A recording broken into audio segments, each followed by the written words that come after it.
Hi everyone, it's Renee from the Guitar Guild here with more ideas for how you can support your child's musical instruction. Last night I had a parent say to me that they weren't going to buy their child an instrument until they were sure they were committed to their music lessons. And that really got me thinking, because the child in question was only about 7 or 8.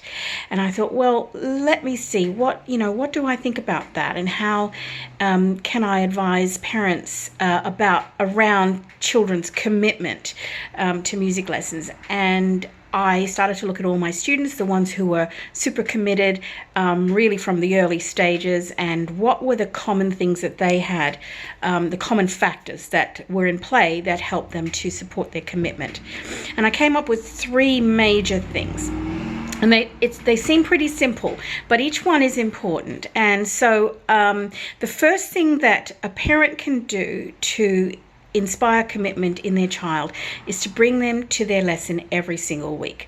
Now, I know that sounds super obvious, they're booked in for lessons, but it is amazing how music lessons are often not prioritized. So other things sometimes take precedence, such as sporting events or social events, and the music lesson is often the last thing to be prioritized. So if you want your child to be committed to their music lesson, you kind of have to be committed too, and you have to say, oh no, we can't do that. That's when your music lesson is. And when you start to show that kind of commitment, and that you're going to organize the family schedule to incorporate that as a priority, your child will also commit to that same priority. The second thing that you can do is buy the best instrument you can afford. That's not to say you have to go out and spend thousands of dollars, but I have seen people come in here with really with hand-me-down instruments, or that are either too big or too small for the child, or they've bought something super cheap from China off Amazon, which, I mean, that's okay, you can do that, but it won't keep them going for very long. A really cheap instrument is usually very difficult to tune, very difficult to play. They're usually really, especially guitars, really hard on little hands. And we can work with them probably for about 6 weeks. But then after 6 weeks, 2 months, maybe 3 at the most, you're going to have to upgrade anyway. And so it's kind of a false economy, because the cheap instrument, you'll get pennies on the dollar if you can sell it at all. So talk to your music teacher. You don't have to spend thousands. A good beginner guitar is less than $200. It's sort of between the $100 and $150 range. You're not talking enormous amounts of money, and a teacher can usually guide you on how to get the best bang for your buck. I'm just going to refer to my notes. One more idea for you to support your child's commitment, and that is to insist on a practice routine. This is a conversation I have a lot with parents, and the biggest concern they have is, I don't want to force my child. I was forced. I was at there was a lot of discipline around their own music lessons, and they use that as, they state that is the reason that they perhaps gave up on music early. So I'm not talking about discipline, or, standing there with a ruler and ready to crack them over the knuckles every time they make a mistake. Nothing like that. What I am saying is incorporate the practice routine and regimen in the daily life, in the family daily life.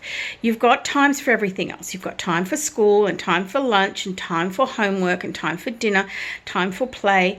So my advice to you is also to set up a time for music practice. My advice is to allow for 4 practice sessions a week plus the lesson. That means the child is playing their instrument 5 times a week.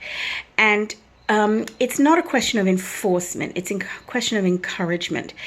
The thing that most discourages the new student is when they turn up week after week unprepared. That is just so hard on kids. They hate to walk in the door feeling unprepared. And I can spot it a mile off. I can tell a kid who's practiced even before he's walked in the door. He races up the stairs, can't wait to show me what he's done. He's excited, and that's all because of the support that he's received at home. And in the same way that you are encouraging and prioritizing the lesson every week, prioritizing the practice every day is a really great way to support your child's commitment. Don't let them go to their music lessons unprepared. There's nothing worse for an 8-year-old. It's not their fault. You know, it's because other things have taken priority.